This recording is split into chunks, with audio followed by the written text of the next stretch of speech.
Yes. Our second speaker is Professor Granov Nermir, who is Director of Surgery in Clinical Centers, University of Sarajevo, Bosnia and Herzegovina. It's a recorded presentation because Professor Granov is traveling to Seattle right now, so he can't be online. So we're going to hear his presentation online. Good morning. I'd like to use this opportunity to address you and to give a talk for endoscopic mitral novel strategies and endoscopic way of the Sarajevo Center. So, minimal invasive cardiac surgery has started in 1996 with the Kosovo performed the first minimal invasive surgery in 1998. He described various operative approach in 115 patients. After that, we have the Carpentier also did the operation, and also the Randall Chitwood, he described the procedure of minimal invasive cardiac surgery with 31 patients, and also he described the novel instrument that he used during the operation. Since then, the size of the approach is decreasing, and at the beginning from a full stenotomy, and now we have a situation that now the size of mini thoracotomy is less than 2 centimeters, and it's newly called micro thoracotomy. So where we are now with these procedures, despite all the data that shows that minimal invasive is superior than the stenotomy, not so many centers do it in everyday practice. UK mini trial showed the superiority, but if you can see here, only 12% of the patients are operated that way. The same situation is in Germany, but from year to year, the numbers of the minimal invasive endoscopic cardiac operations are rising. So there are so many kinds of CPB protocols. In our institution, we are going through the right groin, and we are going directly with the Seldinger technique. Now we can see here that we are first placing sutures with a 4 prone suture, first on anterior, then on venous side. With the Seldinger technique, with the TEE eco guidance, we are introducing the first arterial, then venous line. We can see the how we're doing that. And as we introduce the cannula, we are starting immediately the CPB, and then we are placing the lungs like lights down, and then we are starting the opening the chest. But prior to the operation, we are doing the meticulously diagnostics for checking how the vessels are, if they are dilated, or they are curved, or they have atheromas. So if we are happy with the pre-operation diagnostic findings, then we are doing the operation through this remote femoral access. Also, before the operation, what we must do is to check for the all kind of anatomies. We are doing the multimodalities, as we can see here with the MRI scan, transesophageal echo for checking the valve, also the CT scan, as you can see here, and the X-ray chest. This is how we are starting the operation, and this video will show we can do it through the second intercostal space. And some cardiac surgeons prefer second intercostal space because you're going perpendicular to the pectoral muscle. Then we are going to the intercostal muscles perpendicular. This is how it looks like when we are approaching through the second intercostal space. It is possible to reach every valve in the case that we need to. Also, besides that, we can do it through the third intercostal space, as you can see here. and the places where we are placing the port. On the right hand side, you can see how it looks like in real life. Then we can use the next approach through the nipple, like a nipple cut, as you can see here on the right. And it's suitable for all ladies. And the next part will show you how it looks like when we are to the nipple cut. So we can do mitral tricuspid and even aortic valve in some cases. But most preferable one, in my opinion, is the lateral mid-axillary approach with 2 centimeters in size. So as lateral you are, the better visualization is. Here are the retraction sutures that we are placing for exposing the pericardium. Now we are placing the stitches on the ascending aorta for placing cardioplegia line. This is the device for securing this, and after we deliver the cardioplegia, we will cross-clamp the aorta, put a cork on the cardioplegia line, put it in the side. Now we will open the left atrium and introduce the blade, and then retract the left atrium. This is the Barlow disease, very bizarre. Usually we are doing in the same manner, but here we put in some stitches randomly just to expose the wall. As we place the ring, now we're anticipating here on the A3, B3, maybe later on, prolapse and inflation, and that is the reason why we're going to place the neocords on the anterior lymph nodes. In this case, we use the pre-measured neocords, and as we place the neocords, we will also use the core nut for securing the neocords. And then, as you can see here, next step is to place the sutures on A2, as we can see here. And as we secure the valve, we will do the examination, how it looks like, and if you're happy, we will proceed with the further steps.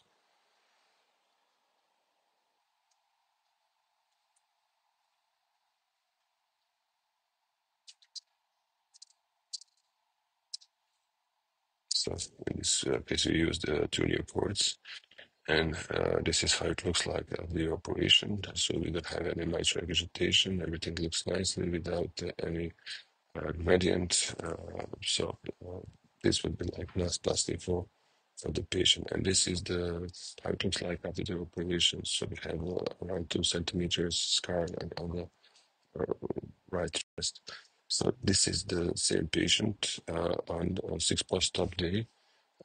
And this is her testimony. My name is Mariana Knežević. I was operated on cardiosurgery, Department of Clinical Center, University in Sarajevo, 6 days ago. The reason was severe mitral regurgitation. After the operation, I spent a night in the intensive care unit and a day on the department for standard care. I was in hospital in total less than 72 hours. I feel good and ultrasounds control, everything is okay. Beside the repair, they're also doing the endoscopically HLR replacement using the ramp devices, as you can see here. And the technique of the placing the suture, metric sutures into the annulus with the RAM device. Also, here there are some methods of repair for the mitral valve repair using the virtuoso device instead of with a long shaft with a holder. Sometimes it is much easier to do it, like we can see here, and just wearing the stitches into the annulus and the ring.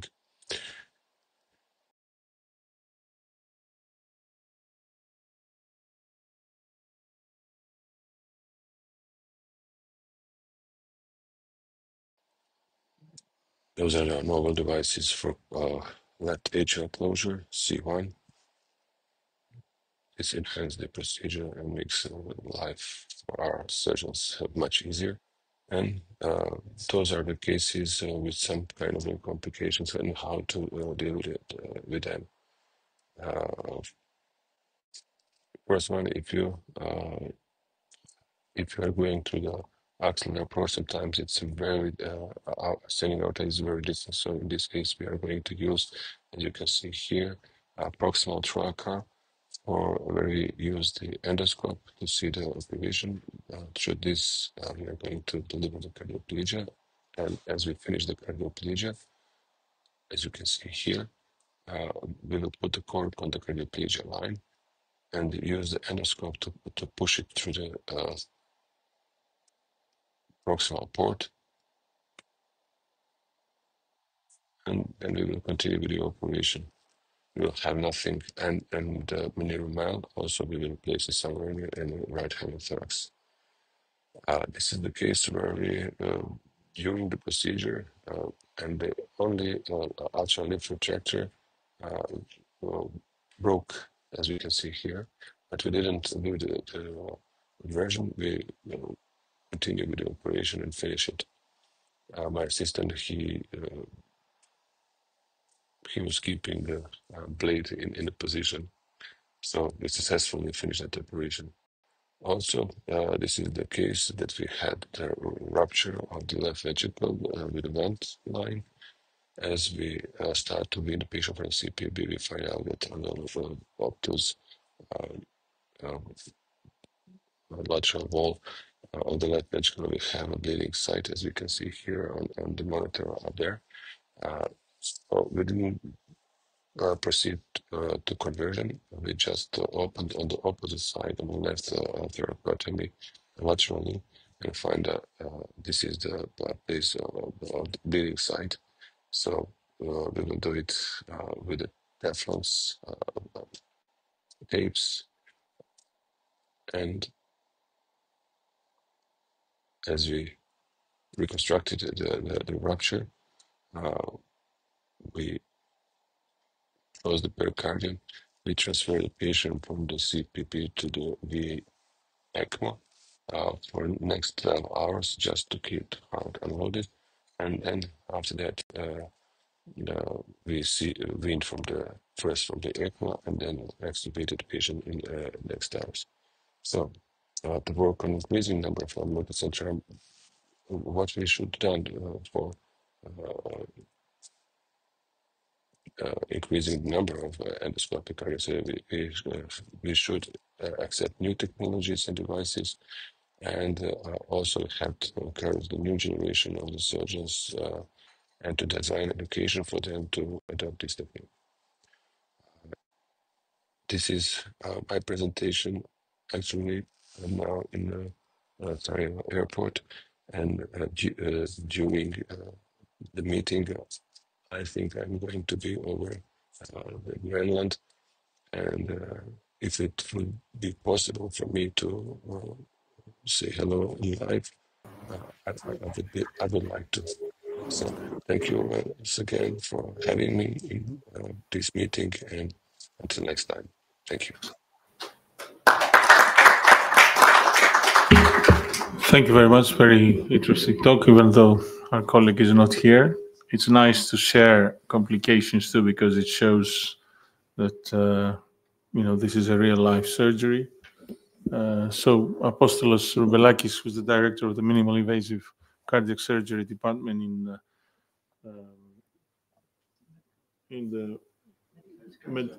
the Athens Medical Center, yes, because the titles of the hostel change, not your title. It's a different, yeah. Thank you for the invitation, and it's a pleasure to share ideas with colleagues from across the Europe, maybe across the whole of the globe.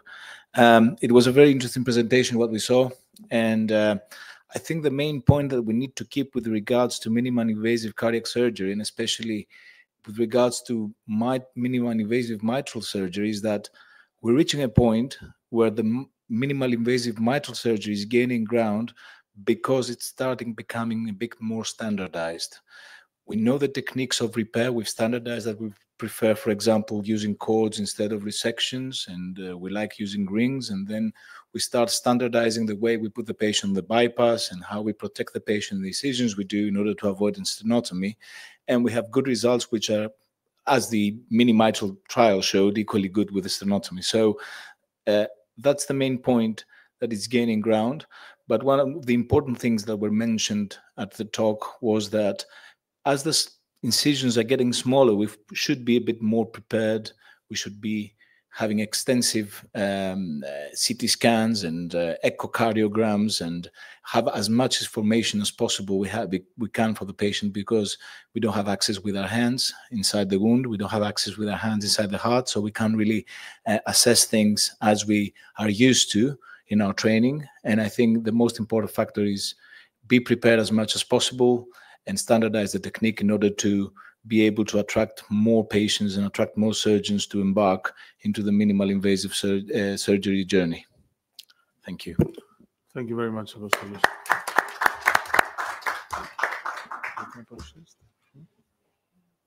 Okay, so this was very interesting, and I think would like our perfusionists to engage in the conversation too, because you have a key role in all this, and when it's not the anesthetist's fault, it's the perfusionist's fault, because it's never the surgeon's fault. So let's move on now to listen to a colleague who would like to talk about the benefits of HTK. Is it a recorded, or is he?